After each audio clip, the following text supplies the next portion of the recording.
क्या आपने कभी सोचा है कि मृत्यु के बाद आत्मा कहाँ जाती है? क्या सब कुछ वहीं समाप्त हो जाता है या फिर मृत्यु के बाद भी एक नई यात्रा शुरू होती है? सनातन धर्म के पवित्र ग्रंथ गरुड़ पुराण में मृत्यु के बाद की यात्रा का विस्तार से वर्णन मिलता है। यह ग्रंथ भगवान विष्णु और उनके वाहन गरुड़ के बीच हुए दिव्य संवाद पर आधारित है। इसमें बताया गया है कि जब किसी मनुष्य की मृत्यु होती है तो उसके साथ वास्तव में क्या होता है। आइए इस रहस्य को समझते हैं। जब किसी मनुष्य का अंतिम समय आता है तो उसकी सांसें धीरे धीरे कम होने लगती हैं। उस समय उसके जीवन के सारे कर्म उसकी आंखों के सामने आने लगते हैं। जिसने अपने जीवन में अच्छे कर्म किए होते हैं उसे उस समय शांति और सुकून का अनुभव होता है, लेकिन जिसने पाप किए होते हैं उसे भय और बेचैनी घेरने लगती है। जब शरीर की अर्धा की अंतिम सांस निकलती है तब आत्मा शरीर को छोड़ देती है, लेकिन यही अंत नहीं है। यहीं से आत्मा की असली यात्रा शुरू होती है। गरुड़ पुराण के अनुसार मृत्यु के बाद आत्मा को लेने के लिए यमराज के दूत आते हैं। इन दूतों को यमदूत कहा जाता है। वे आत्मा को अपने साथ लेकर एक लंबी यात्रा पर निकलते हैं, जिसे यमलोक की यात्रा कहा जाता है। लेकिन एक आश्चर्यजनक बात यह भी बताई गई है कि मृत्यु के बाद आत्मा तुरंत यमलोक नहीं जाती। पहले 13 दिनों तक आत्मा अपने घर के आसपास ही रहती है। वह अपने परिवार को देख सकती है, उनकी बातें सुन सकती है, लेकिन उनसे बात नहीं कर सकती। इसलिए हिंदू धर्म में मृत्यु के बाद 13 दिन तक विशेष कर्मकांड और श्राद्ध किए जाते हैं ताकि आत्मा को शांति मिल सके। 13 दिन पूरे होने के बाद आत्मा को यमलोक की ओर ले जाया जाता है।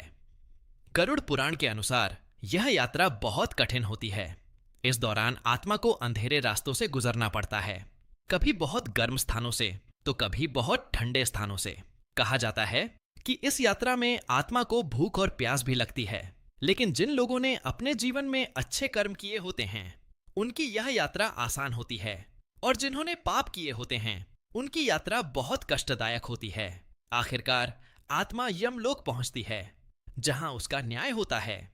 यहां यमराज और उनके सहायक चित्रगुप्त आत्मा के कर्मों का पूरा लेखा जोखा लेखा जोखा देखते हैं। चित्रगुप्त हर मनुष्य के अच्छे और बुरे कर्मों का हिसाब रखते हैं। फिर उसी के आधार पर फैसला किया जाता है कि आत्मा को कहां भेजा जाएगा। अगर व्यक्ति ने अच्छे कर्म किए हैं तो उसे स्वर्ग की प्राप्ति होती है। स्वर्ग में आत्मा को सुख, शांति और आनंद मिलता है। लेकिन अगर व्यक्ति ने पाप किए हैं तो उसे नरक में भेजा जाता है। गरुड़ पुराण में नरक की कई प्रकार की यातनाओं का वर्णन किया गया है, जहां आत्मा अपने पापों का फल भोगती है। हालांकि यह सजा हमेशा के लिए नहीं होती। जब आत्मा अपने कर्मों का फल भोग लेती है तो उसे फिर से पृथ्वी पर जन्म मिलता है। इसे ही पुनर्जन्म कहा जाता है। लेकिन पुराणों में एक और रहस्य बताया गया है। जो व्यक्ति अपने जीवन में सच्चे मन से भगवान की भक्ति करता है और धर्म के मार्ग पर चलता है, उसे केवल स्वर्ग ही नहीं बल्कि भगवान विष्णु का दिव्य लोक भी मिल सकता है, जिसे वैकुंठ धाम कहा जाता है। कहा जाता है कि वैकुंठ धाम पहुंचने के बाद आत्मा को जन्म और मृत्यु के चक्र से हमेशा के लिए मुक्ति मिल जाती है। यही जीवन का सबसे बड़ा लक्ष्य माना गया है। गरुड़ पुराण का यह ज्ञान हमें डराने के लिए नहीं है, बल्कि हमें सही रास्ता दिखाने के लिए है। यह हमें सिखाता है कि हमें हमेशा अच्छे कर्म करने चाहिए, दूसरों के साथ अच्छा व्यवहार करना चाहिए और भगवान को याद रखना चाहिए, क्योंकि इस संसार में हर कर्म का फल मिलता है और मृत्यु केवल अंत नहीं बल्कि एक नई यात्रा की शुरुआत है। अगर आपको यह दिव्य कथा पसंद आई हो तो ऐसी ही पौराणिक और आध्यात्मिक कथाओं के लिए हमारे YouTube चैनल को जरूर सब्सक्राइब करें। धन्यवाद।